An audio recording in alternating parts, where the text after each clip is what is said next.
few years ago, Kenyans and most of us knew little about electric vehicles. However, things are changing and at a rather fast pace. The global push for e-mobility is heating up, and Kenya wants a piece of the electric pie.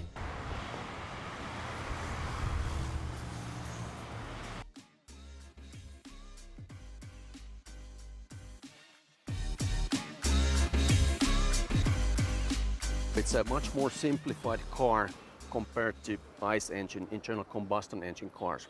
But the funny thing is that actually, if you look back more than 100 years ago, by that time there was more electric cars than internal combustion engines. That's what happened in the US. But the pure fact that the gasoline was so cheap and people started to discover more and more oil, that led to the technical evolution that the ICE engines took over. And we sort of forgot about EVs for quite a long time until now, when the gasoline prices are increasing again. We are more conscious about CO2 emissions that we let into the atmosphere and so on. So now I think we are transitioning back to EVs. Electric vehicles, also known as EVs, have an electric motor instead of an internal combustion engine. The vehicle uses a large traction battery pack to power the electric motor and must be plugged into a charging equipment.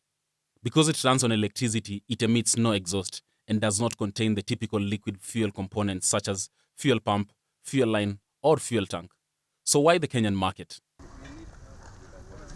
You definitely have a lot of renewable energy available here. There's plenty of solar energy, for example, wind, thermal, so on. Also, the pure size of the city is actually quite compact. If you look at the city, it's maybe 30 by 30 kilometers only, which is quite small. And then you pack close to 5 million people in this area. And when you look at the taxis that operate in Nairobi, that's the parameters. Within those parameters, that's where they operate. So we felt that, okay, well, Kenya is not yet the market for new electric cars because they are way too expensive to bring in here. But we started with the same looking cars, same models that we use in Finland. And so used cars, we importing used electric cars. But these cars, even though they're a few years old and the battery range is not that much yet, you cannot drive that far, but they're perfect for Nairobi. So even these first generation cars, they have enough driving range to operate in these parameters in Nairobi. The excitement is always nice. So in 2014, when we started in Finland, it was very easy to get engaged in conversation with anybody on the street because they wanted to talk about the cars and know what it is and how does it feel and so on. Same thing happened here in 2018. When I'm driving down on the road and if I stop in the traffic, people in the cars next to us rolled down the window and started to talk that, hey, what is that? Is it an electric car? So I like that excitement. So of course there's always challenges, but still I think that Kenyans are very open to new things and new services if they make sense. Considering the size of this car, it's a good practical design. The back folds down to make it look slicker and more coupe-ish. I think it's desperately exciting to look at this car. But what about driving though? Let me try this. Really seamless. First impressions are good. You can slide through the gears using literally your little finger, and the steering is quite light. But what sets an EV aside from all its competition is the engine is pitch. In fact, I can't really think of too many cars that are much easier to thread through town than an EV. If something was done for the taxes and duties of these charging stations, that will definitely help. Because those devices, especially when we talk about these faster chargers, they're quite expensive and it's not cheap to build out the charging infrastructure. And it's most likely something that is not going to happen perhaps anytime soon until there's enough EVs in the country and users for these charging stations. I think there's a huge potential though, because right now, look at the sky, it's sun is shining and there's energy floating down. So this should be taken into these electric cars and used instead of spending maybe $2 billion per year annually on gasoline products that are imported to Kenya. While Kenya's power sector is extremely clean, air quality in big cities is not. Nairobi is ranked the second worst city in the world for traffic congestion. The growth of EVs in Africa presents more than just an opportunity to clean urban air and improve transportation. local manufacturing can also provide jobs. Despite the gaps in the market, Nopea is the most successful EV in Kenya. So what's their business model? Our Nopea model is we operate similar way than other taxi companies, meaning that we have our own app, taxi hailing app called Nopea Ride. And we take a portion of those ride fees and the driver keeps the rest. We offer these cars on daily rental fees to the drivers, so they pay their daily rental fee. So it's a taxi hailing company.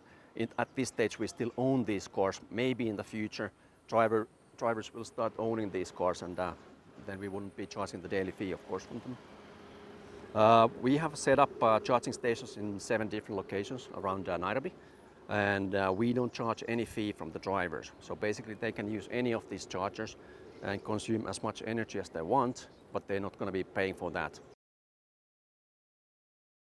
Well, comparing an EV to something like, say, your favorite between a Demio, Fit, or a Note is like comparing Thika Road to Nairobi Expressway.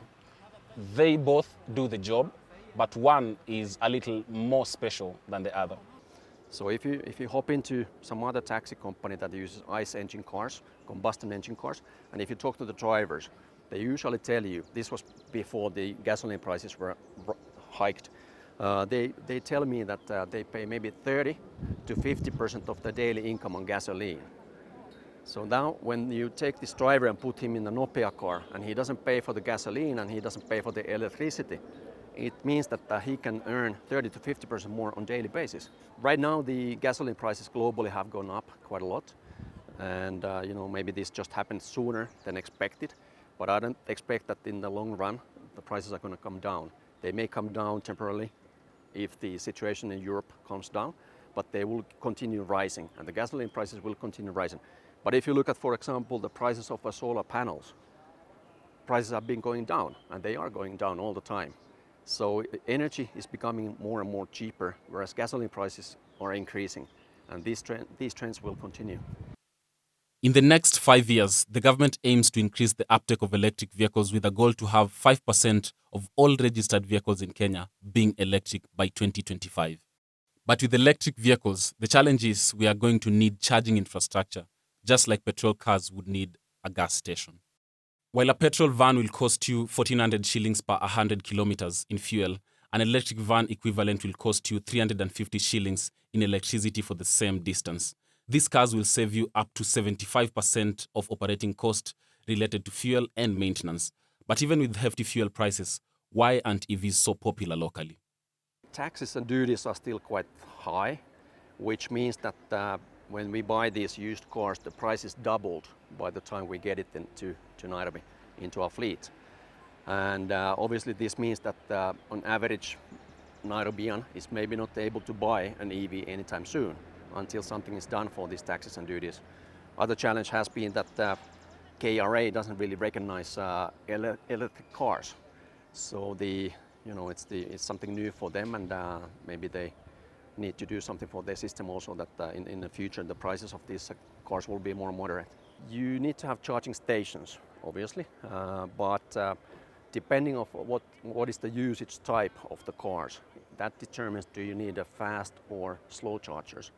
So basically any Kenyans who could afford, they could buy an EV today and charge it at home. It will be a slow charging, it will take place over the night, but if they hit the road and go from city to city, then they probably want to use fast chargers, and those don't exist yet in Kenya. So we've started to install chargers for Nopea Ride already in Nairobi, and we have chargers in 7 different locations in Nairobi, but those are reserved for Nopea Ride taxi hailing vehicles. So we haven't opened those to public yet. But then again, there isn't really EVs in Nairobi yet, so there's no need for that yet. While Nopea Ride may not be the best seller, it's certainly the most used electric vehicle in Kenya. Trouble is, if it's to do in Kenya what EVs have done elsewhere in the world, it needs to outfox this little lot. Here, where Japanese car sales run the market, Nopea's market is dominated by cars like Honda Fit, Demio, and Toyota Vitz. If a car is going to be successful in Kenya, somehow it has to get past this seemingly impregnable wall. So, can EVs break the Kenyan market? Not only can, but they will. I'm confident about that, because You can already see that the buses are going electric, bodas are going electric, four-wheelers are going electric, three-wheelers, tuk-tuks are going electric. Everything is going electric. So it's a matter of battery prices coming down, so that more and more people can reach and purchase these vehicles. But it will happen. And we spoke about this example upstairs about 100 years ago, roughly, when more or less everybody in New York was using horses and carriages. And there was a convention held in New York that same year, in which auto manufacturers were trying to sell the cars to these horsemen. And they kept on saying that I'm never going to buy a car due to the fact that I cannot go outside of New York. Because over there, when you go outside of New York, I can find grass for my horse, but there's no gasoline stations. So I'm confident that as the prices of these cars come down, there's more and more charging stations, and electricity prices are not increasing like gasoline prices will. Everybody will go start using EVs. Well, we have been talking here about the sort of car that can save you money. Though that said, these cars are still quite expensive in Kenya, obviously because of the market. But what I'd like to know from you is, would you shift to an EV? Or would you consider them if your budget matched the price tag? And just to do a little selling here, 1 month ago, Kenya Power started shopping around for a contractor to come and build and run charging infrastructures in Kenya.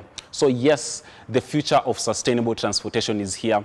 I am ready to jump in. My name is Kelley Boss. Thank you for watching TechFile. Coming up next is News Hub. Stay tuned.